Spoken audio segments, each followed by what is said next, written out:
Hello friends, आप सबका स्वागत है आपके अपने YouTube channel study with Aman Singh पर। मेरा नाम है अमन सिंह और आज हम लोग पढ़ने जा रहे हैं जेरंड के बारे में। पिछले वीडियो में हम लोग finite verb, non finite verb के बारे में देखे थे, इनमें डिफरेंस क्या होता है। हमारा ये वर्ब का सेगमेंट चल रहा है और वर्ब में ही हम लोग आज जेरंड को देखेंगे। ठीक है, तो चलिए स्टार्ट करते हैं। जेरंड क्या टॉपिक है हमारा? जेरंड। तो सबसे पहले मैं आपको ये बता दूं कि जो जेरंड होता है इसको हम लोग वर्बल नाउन भी बोलते हैं। वर्बल नाउन क्यों बोलते हैं? इसलिए बोलते हैं क्योंकि ये नाउन की तरह एक्ट करता है, एक्ट लाइक नाउन। ये एक्ट्स लाइक नाउन, ये एक्ट करता है किसके जैसे? नाउन के जैसे करता है। अब मुझे ये बताइए कि नाउन का यूज कहाँ कहाँ पे होता है? ये होता है सब्जेक्ट की जगह पे होता है, ठीक है। नाउन का यूज होता है सर ऑब्जेक्ट की जगह पे, होता है कि नहीं? होता है। नाउन का यूज होता है सर प्रेपोजिशन के बाद में, after preposition.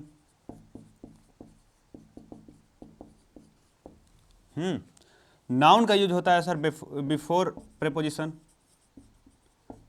Before preposition. Noun का और कहाँ पे यूज होता है आप बताएंगे? एपोस्ट्रोफी एस के बाद, एपोस्ट्रोफी एस प्लस नाउन। और नाउन का कहाँ पे यूज होता है? एपोस्ट्रोफी एस से पहले, यहाँ नाउन होता है ना। तो ये तो होता है नाउन, और हम लोग पढ़ने वाले हैं जेरंड। तो नाउन और जेरंड में कुछ सिमिलरिटी हैं। क्या सिमिलरिटी हैं? देखिए, जेरंड जो होता है वो नाउन की तरह ही एक्ट करता है। इसका मतलब ये है कि जहाँ जहाँ पे नाउन यूज होता है वहाँ वहाँ पर हम लोग जेरंड को यूज कर सकते हैं। तो सबसे पहले देखिए, सब्जेक्ट की जगह पर हम लोग यूज कर सकते हैं ना। फिर कहाँ यूज कर सकते हैं? ऑब्जेक्ट की जगह पे। फिर कहाँ पे? After preposition. फिर कहाँ पे? Before preposition. फिर आप एपोस्ट्रोफी एस के बाद लगा सकते हैं, और फिर नाउन के बाद लगा सकते हैं, सॉरी एपोस्ट्रोफी एस से पहले लगा सकते हैं। तो इतने जगह पर नाउन यूज होता है, तो जहाँ जहाँ नाउन यूज होगा वहाँ वहाँ आप जेरंड लगा सकते हैं। तो चलिए देखते हैं, एग्जाम्पल समझते हैं कि कैसे होगा। तो पहला कैसा है यूज होगा कहाँ पे? पहले आप ये लिख लीजिए, यूजेज ऑफ जेरंड, या कि फिर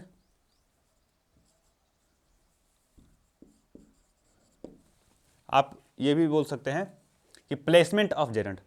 ठीक है, तो पहला इसमें है आपका as a subject, as a subject. तो कैसे होगा? एग्जाम्पल देखिए। आप लोग मूवीज में देखे होंगे कि नीचे जो सबटाइटल चलता रहता है उसमें लिखा रहता है, जब भी उसमें कभी सिगरेट विगरेट और एल्कोहल का सीन आता है तो उसमें क्या दिखाता है? स्मोकिंग इज इंजurious, ऐसे लिखता है ना।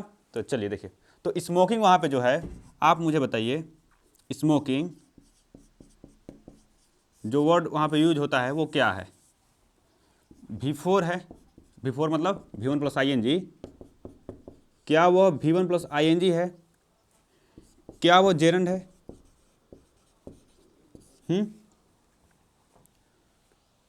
तो आप तब बता सकते हैं कि वो V4 है कि जेरंड है, जब आपको ये पता हो कि जेरंड क्या होता है और उसका यूज कैसे होता है।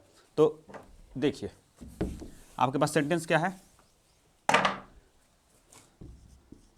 स्मोकिंग इज हार्मफुल, ये है आपके पास सेंटेंस। तो मैंने क्या लिखवाया अभी कि एज अ सब्जेक्ट क्या यूज होगा? जेरंड। यानी कि जेरंड का मतलब ही होता है ना कि ING फॉर्म होता है। हाँ जी। अब ये क्या करता है? सब्जेक्ट के रूप में, यहाँ पे सब्जेक्ट क्या है? देखिए, ये हो गया आपका वर्ब। वर्ब से पहले यूज हुआ है स्मोकिंग, और वर्ब से पहले ही तो होता है ना सब्जेक्ट। तो स्मोकिंग क्या हो गया यहाँ पे? सब्जेक्ट। तो देखा आपने कि जेरंड का यूज सब्जेक्ट की तरफ कैसे यूज होता है। एक और एग्जांपल देख लीजिए,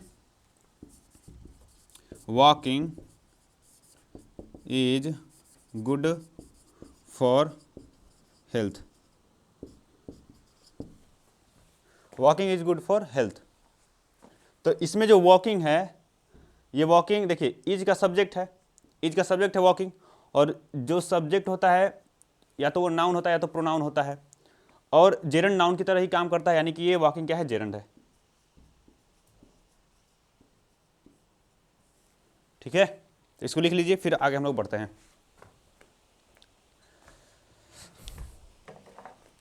लिख लिए, चलिए आगे बढ़ते हैं।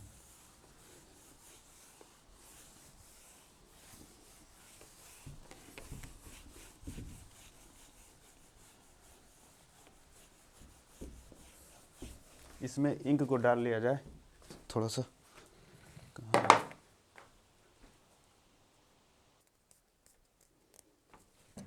दूसरा पॉइंट लिखिए आप लोग, एज एन ऑब्जेक्ट।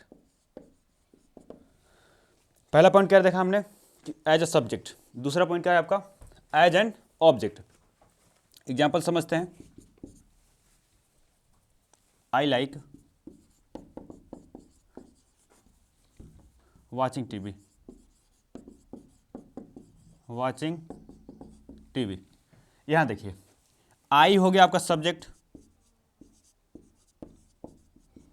लाइक हो गया वर्ब, वर्ब के बाद क्या होता है आपका, ऑब्जेक्ट होता है या फिर कंप्लीमेंट होता है। यहां देखिए, तो वर्ब से क्वेश्चन करते हैं आप, वर्ड से क्या देखता है सर, क्या लाइक करते हो, तो वाचिंग। देखिए, तो वाचिंग क्या हो गया आपका, ऑब्जेक्ट, ऑब्जेक्ट हो गया।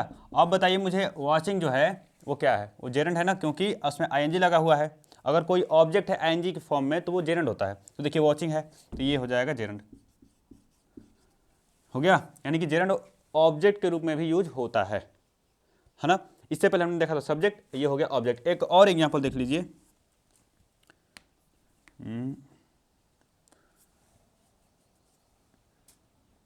ही enjoyed playing क्रिकेट। तो यहाँ पे जो प्लेइंग है ये भी जेरेंट है, क्योंकि इंजॉयड का ये ऑब्जेक्ट बन रहा है, होगा, बताइए, समझे। तो ऐसे होगा ये एज एन ऑब्जेक्ट। तो अब हम तीसरा इसका देखते हैं, इसको लिख लीजिए।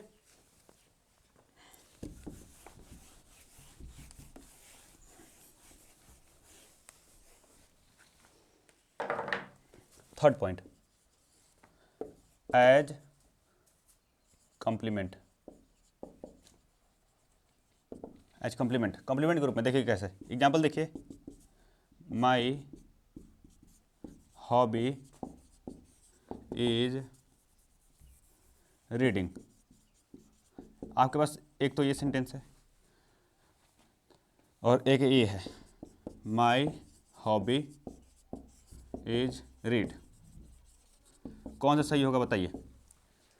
तो देखिए, कॉम्प्लीमेंट के रूप में हमेशा आप जेरन को यूज करते हैं, लिख लीजिए कॉपी में, कॉम्प्लीमेंट के रूप में हमेशा आप जेरन को यूज करते हैं, न कि V1 को। अगर आपको चॉइस में आ जाए कि आप V1 को यूज करेंगे कि जेरन को यूज करेंगे, तो आप जेरन को यूज करेंगे, है ना।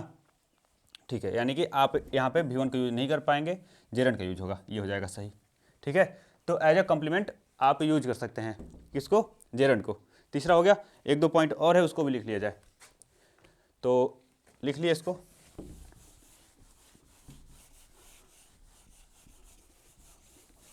देखिए, चौथा पॉइंट आपका, आफ्टर प्रेपोजिशन।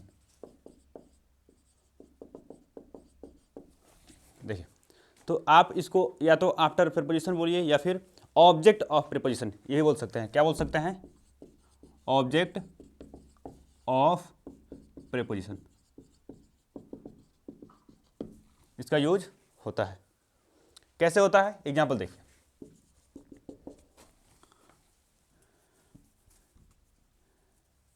he is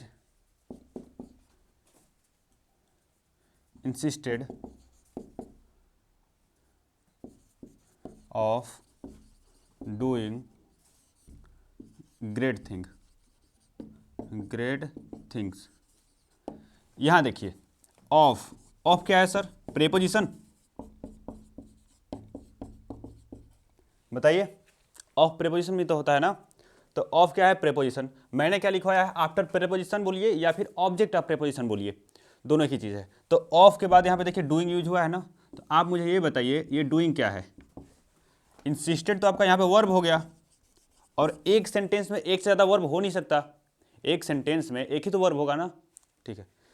तो प्रेपोजिशन के बाद जो डूइंग है वर्ब नहीं है, वर्ब नहीं है तो ये आपका जेरंड होगा। और मैंने अभी आपको बताया कि जेरंड आपका प्रेपोजिशन के बाद यूज हो सकता है। तो देखिए उससे पहले ऑफ प्रेपोजिशन है ना, तो ये हो गया आपका प्रेपोजिशन का एग्जाम्पल, है ना, कि प्रेपोजिशन के बाद भी आप इसका यूज कर सकते हैं, ठीक है सर। तो इसको लिख लीजिए। और एक लास्ट पॉइंट और है आपका जेरंड से रिलेटेड, 5 ही पॉइंट होते हैं। एज ए सब्जेक्ट और ऑब्जेक्ट के रूप में होता है, तीसरा होता है कंप्लीमेंट के रूप में, चौथा होता है आपका ये प्रेपोजिशन के बाद, और पांचवा आपका होता है पजेसिव प्रोनाउन के बाद, है ना। देखिए पजेसिव प्रोनाउन वाला भी लिख लिया जाए यहाँ पे, इसको लिख लिए, ठीक है।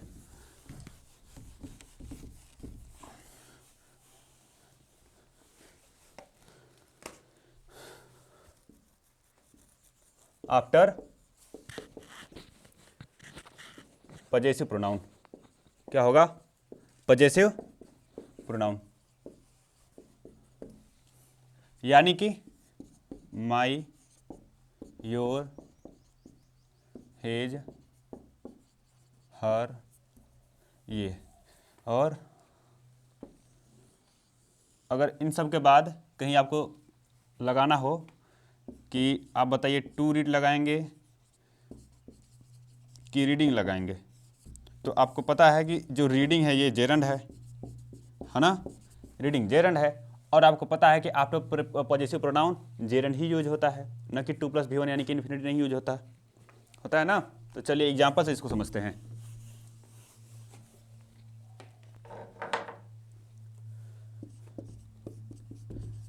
ही enjoyed his माई लिखिए, माई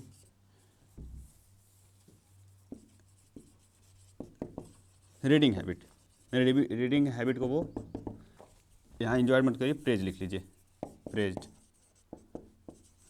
ही प्रेज्ड माई रीडिंग हैबिट, ठीक है। तो यहाँ देखिए माई क्या है, पजेसिव प्रोनाउन है कि नहीं, माई, हर, हिज, यही तो होता है ना आपका योर, आपका पजेसिव प्रोनाउन।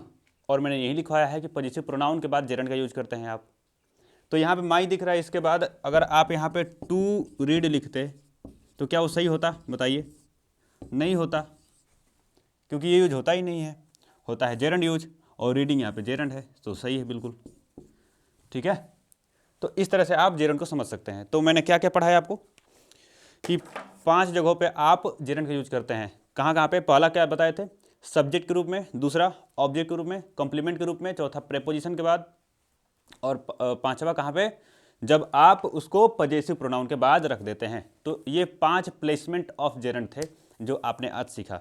तो आज का वीडियो कैसा लगा जरूर से बताइएगा, ठीक है सर, और अच्छा लगे तो शेयर भी करिएगा। चलिए फिर मिलते हैं नेक्स्ट वीडियो में आपसे, तब तक के लिए आप पढ़ते रहिए, धन्यवाद।